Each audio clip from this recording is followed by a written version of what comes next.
Rather more than half the chapter is devoted to the subject of fire, after which the author branches off into other topics. 1. Sun Tzu said, "There are 5 ways of attacking with fire. The first is to burn the soldiers in their camp." So too Mu and Li Chuan says, "Set fire to the camp and kill the soldiers when they try to escape from the flames." Pan Chao, sent on a diplomatic mission to the king of Shanshan, found himself placed in extreme peril by the unexpected arrival of an envoy from the Xingnu, the mortal enemies of the Chinese. In consultation with his officers, he exclaimed, "Never venture, never win. The only course open to us now is to make an assault by fire on the barbarians under cover of night, when they will not be able to discern our numbers. Profiting by their panic, this will cool the king's courage and cover us with glory, besides ensuring the success of our mission." The officers all replied that it would be necessary to discuss the matter first with the intendant. Pan Chao then fell into a passion. "It is today," he cried, "that our fortunes must be decided. The intendant is only a humdrum civilian who, on hearing of our project, will certainly be afraid, and everything will be brought to light. An inglorious death is no worthy fate for valiant warriors." All then agreed to do as he wished. Accordingly, as soon as night came on, he and his little band quickly made their way to the barbarian camp. A strong gale was blowing at the time. Pan Chao ordered 10 of the party to take drums and hide behind the enemy's barracks, it being arranged that way, when they saw flames shoot up, they should begin drumming and yelling with all their might. The rest of his men, armed with bows and crossbows, he posted in ambuscade at the gate of the camp. He then set fire to the place from the windward side, whereupon a deafening noise of drums and shouting arose on the front and rear of the Sangnu, who rushed out pell-mell into the frantic disorder. Pan Chao slew 3 of them with his own hand, while his companions cut off the heads of the envoy and 30 of his suite. The remainder, more than 100 in all, perished in flames. On the following day, Pan Chao, divining his thoughts, said with uplifted hand, "Although you did not go with us last night, I should not think, sir, of taking sole credit of our exploit." This satisfied Kyosun, and Pan Chao, having sent for Kuang, king of Shanshan, showed him the head of the barbarian envoy. The whole kingdom was seized with fear and trembling, which Pan Chao took steps to allay by issuing a public proclamation. Then, taking the king's sons as hostage, he returned to make his report at Toku Han Honshu in chapter 47. Then, taking the king's sons as hostage, he returned to make his report at Toku. That's from the Ho Han Shu in chapter 47. Back to Sun Tzu. The second is to burn stores. Chu Mu says, provisions, fuel, and fodder, in order to subdue the rebellious population of King Man. Cao Keng recommended Wang Ti of the Sui dynasty to make a periodical raids and burn their stores of grain, a policy which in the long run proved entirely successful. The third is to burn baggage trains. An example given is the destruction of Yuan Shao's wagons at Impedimenta by Cao Cao in 200 AD. The fourth is to burn arsenals and magazines. Chu Mu says that the things contained in arsenals and magazines are the same. He specifies weapons and other implements, bullion, and clothing. The fifth is to hurl dropping fire amongst the enemy. Chu Yu says in the Tongqian, to drop fire into the enemy's camp, the method by which this may be done is to set the tips of arrows alight by dipping them into a brazier and then shoot them from powerful crossbows into the enemy's lines. 2. In order to carry out an attack, we must have means available. Cao Gung says that traitors in the enemy's camp are referred to, but Chen Hao is more likely to be right in saying we must have favourable circumstances in general, not merely traitors to help us. Chia Lin says we must avail ourselves of wind and dry weather. The material for raising fire should always be kept in readiness. Chu Mu suggests as material for making fire dry vegetable matter, reeds, brushwood, straw, grease, oil, etc. Here we have the material cords. Chang Yu says vessels for hoarding fire, stuff for lighting fires. 3. There is a proper season for making attacks with fire and special days for starting a conflagration. 4. The proper season is when the weather is very dry. The special days are those when the moon is in the constellations of the sieve, the wall, in the wing, or the crossbar. These are respectively the 14th, 7th, 27th, and 28th of the 28th stellar mansions, correspondingly roughly to the Sagittarius, Pegasus, Crater, and Corvus. For these four are all days of rising wind. 5. In attacking with fire, one should be prepared to meet 5 possible developments. 6. 1. When fire breaks out to the enemy's camp, respond at once with an attack from without. 7. 2. If there is an outbreak of fire, but the enemy's soldiers remain quiet, bide your time and do not attack. The prime object of attacking with fire is to throw the enemy into confusion. If this effect is not produced, it means that the enemy is ready to receive us, hence the necessity for caution. 8.3. When the force of the flames has reached its height, follow it up with an attack, if that is practicable. If not, stay where you are. Cao Kung says, if you see a possible way, advance. But if you find the difficulties too great, retire. 9.4.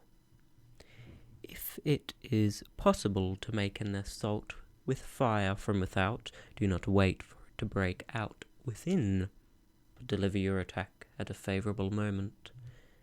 Chu Mu says that the previous paragraphs had reference to the fire breaking out, either accidentally, we may suppose, or by the agency of incendiaries inside the enemy's camp.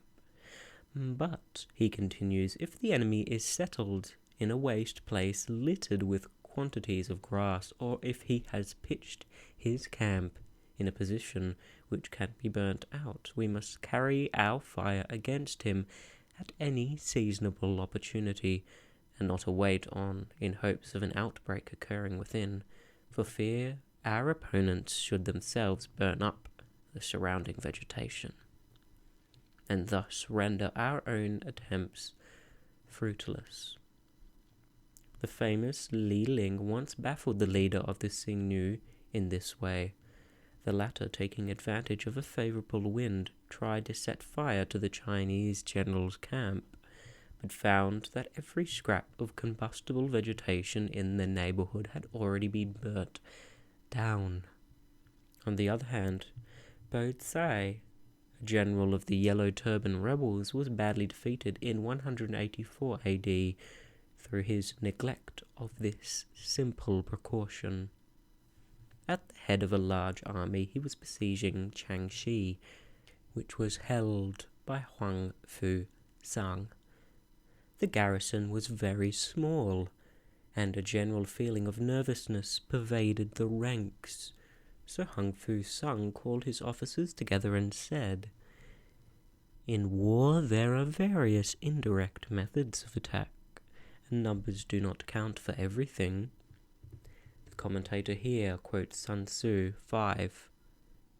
Now the rebels have pitched their camp in the midst of thick grass, which will easily burn when the wind blows.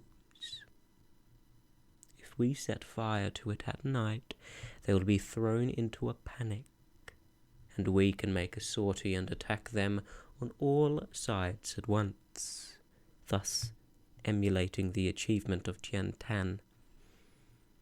That same evening a strong breeze sprang up, so Huang Fu Sang instructed his soldiers to bind reeds together into torches and mount guard on the city walls, after which he sent out a band of daring men who stealthily made their way through the lines and started the fire with loud shouts and yells. Simultaneously a glare of light shot up from the city walls, and Huang Fu Sang, sounding his drums, led a rapid charge, which threw the rebels into confusion and put them to headlong flight. That's a excerpt from the Hu Han Shu, chapter 71. 10.5. When you start a fire, be to windward of it. Do not attack from the leeward.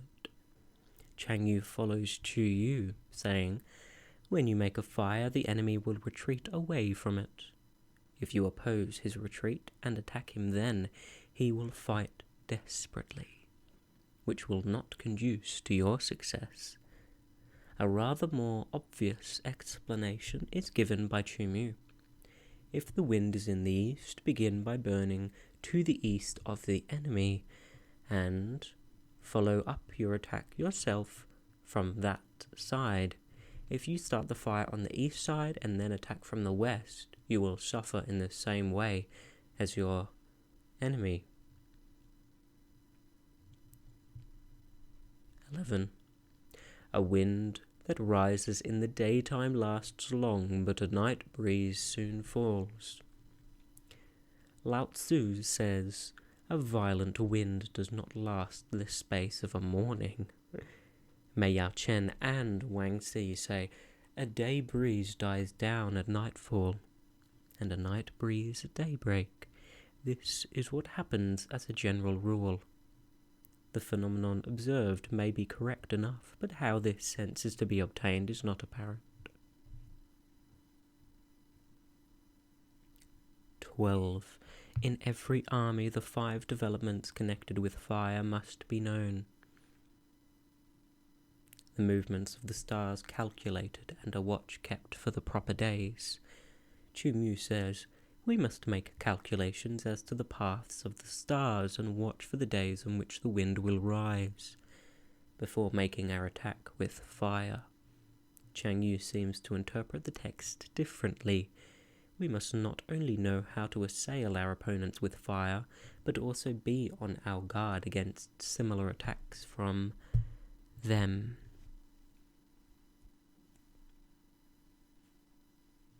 (13) Hence those who use fire as an aid to the attack show intelligence. Those who use water as an aid to the attack gain an accession of strength.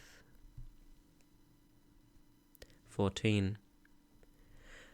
By means of water an enemy may be intercepted, but not robbed of all his belongings. Cao Kung's note is, we can merely obstruct the enemy's road or divide his army, but not sweep away all his accumulated stores. Water can do useful service, but it lacks the terrible destructive power of fire. This is the reason Chang Yu concludes why the former is dismissed in a couple of sentences, whereas the attack by fire is discussed in detail. Wu Tzu speaks thus of the two elements. If an army is encamped on low-lying marshy ground from which the water cannot run off, and where the rainfall is heavy, it may be submerged by a flood. If an army is encamped in wild marshlands, thickly overgrown with weeds and brambles, and visited by frequent gales, it may be exterminated by fire. 15. Unhappy is the fate of one who tries to win his battles and succeed in his attacks without cultivating the spirit of enterprise, for the result is waste of time and general stagnation. This is one of the most perplexing passages in Sun Tzu. Cao Kung says, rewards for good service should not be deferred a single day. And Chu Mu, if you do not take opportunity to advance and reward the deserving, your subordinates will not carry out your commands, and disaster will ensue. For several reasons, however, in spite of the formidable array of scholars on the other side, I prefer the interpretation of Mei Yao Chen alone, whose words I will quote. Those who want to make sure of succeeding in their battles and assault must seize the favourable moments when they come, and not shirk an occasion from heroic measures. That is to say, they must resort to such means of attack of fire, water, and the like. What they must not do, and what will prove fatal, is to sit still and simply hold to the advantages they have got. 16. Hence the saying, the enlightened ruler lays his plans well ahead, the good general cultivates his resources. Chu Mu quotes the following from the San Lue in chapter 2. The warlike prince controls his soldiers by his authority, kits them together by good faith, and rewards them, and makes them serviceable. If faith decays, there will be disruption. If rewards are deficient, commands will not be respected. 17. Move not unless you see an advantage. Use not your troops unless there is something to be gained. Fight not unless the position is critical. Sun Tzu may at times appear to be overcautious, but he never goes so far in that direction as the remarkable passage in the Tao Te Ching, chapter 69. I dare not take the initiative, but to prefer to act on the defensive. I dare not advance an inch, but prefer to retreat a foot. 18. No ruler should put troops into the field merely to gratify his own spleen. No general should fight a battle simply out of pique. 19. If it is to your advantage, make a forward move. If not, stay where you are. This is repeated from 11. Here I feel convinced that it is an interpolation, for it is evident that 20 ought to follow immediately. 20. Anger may in time change to gladness. Vexation may be succeeded by content. 21. But a kingdom that has once been destroyed can never come back into being. The Wu state was destined to be a melancholy example of this saying.